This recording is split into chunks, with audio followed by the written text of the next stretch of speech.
I'd rather be unemployed. This is a normal routine of my life. I'm responsible of the others' grief. It is time for people to face their defeat, 'cause my turn is to visit Himmel Street. In this story, people will get to know me, but a few will understand what they all see. This is a job I don't like to do. I always feel like I'm hullabaloo. I wish I had some free time. In this job, I feel like I'm always in a prime. No matter if I want to enjoy the story, I am the one who takes all of the glory. In this story of grief and sorrow, the little light shines through. Where everyone's dead, a shall life spreads. A series of unfortunate events for the Brute. A long way in a train that was walking on, hoping to find a good soul for his son. A little girl with her family passed across. She did not expect what was about to come. A little boy from the train was taken away. His sister and his mother he left without regret. At that moment, Liesel hoped to see his brother someday, because now she was in this world alone and very afraid. One cemetery, one grave, and one book was what Liesel received without some clue. Now it was time for her to move ahead, just as his brother had just passed away. A new life without her mother was what Liesel got. A new family and a new street was what she first saw. She did not know the surprises she was about to receive. When she arrived to Himmel Street, she got a big relief. The Habermans, now her parents, were the most lovely people she knew. Hans and Rosa gave Liesel a big renew. Just what Liesel needed in this moment of big sorrow, her parents will help her to stand what was about to follow. The new life. When the train stopped, I knew my old life was over, and in the horizon a new one had started over. I arrived to a new town, where their favorite color was brown. They were really strange because they had swastikas all over the place. There I met a man and a woman. "We are your new parents," they said. The Habermans was their name. As time went by and I became accustomed to my new life, I began to call Papa and Mama all the time, because my dreams were haunted by past lives. In them I saw an image of my brother, sleeping peacefully in his way to the other side, where he would watch eternally from a side. But this was all I saw, because then the image became marred.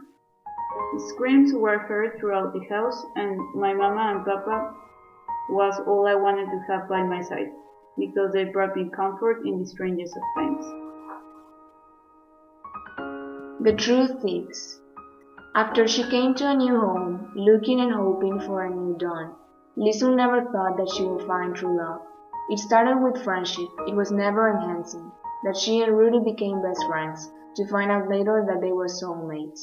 Partners in the playground, creators of master plans, and always at the end of the day, the question that sailed like a boat in the bay. A kiss so much? Out of everyone, only Rudy knew. Out of everyone, only Rudy understood. And out of everyone, only Rudy was Liesel's love, even when everything was falling apart.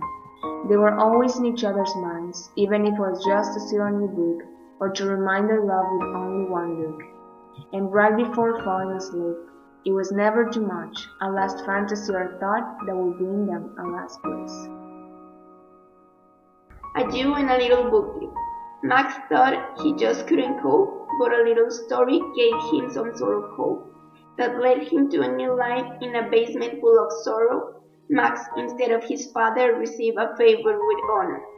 A new beginning he was looking for, but what he found was nothing like before. A girl named Liesel showed him what words could do. With just a little patience and dedication, words could become true. New books, new stories, together they wrote, making a friendship that no one could ever know. Held by the words that could explore, and some lovely moments they had in its story. Liesel and the Power of Words.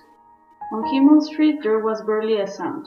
Words were muffled by fear, until a little child deer uncovered what had been done. From that day on, all alone, she read at home, devouring what she called the unknown in search of a piece of her own. One fateful night, a Jewish man, risking his life, wound up in her house. From him she learned to understand the words she so much loved and to use them with care because the power they bore. The motivation of a little book thief. Ilse had a big expectation of what Liesel could achieve. The mayor's wife had a plan for Liesel's realization. It was enough for the girl to believe. Liesel at first happened to be upset because her mother's job Ilse took away. But her little revenge, Liesel got without regret. Liesel took what she deserved from the window hole in her way. To get into the library and beneath, Liesel had to become a book thief. Her revenge she was about to take because the books were an inspiration for her.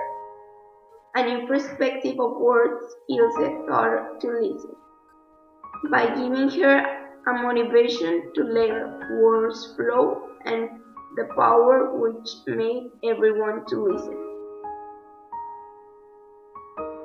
The sky is gray. Being a little girl, I stumbled upon death. It was on a fateful day when the sky was the color of gray. I managed to get past the clouded lady and go into hiding. At the center of the earth we went, but even there the sound of war could be heard. As time went by, the sound of war went down, as well as the fear of the town, because the sound of words overpowered the one above.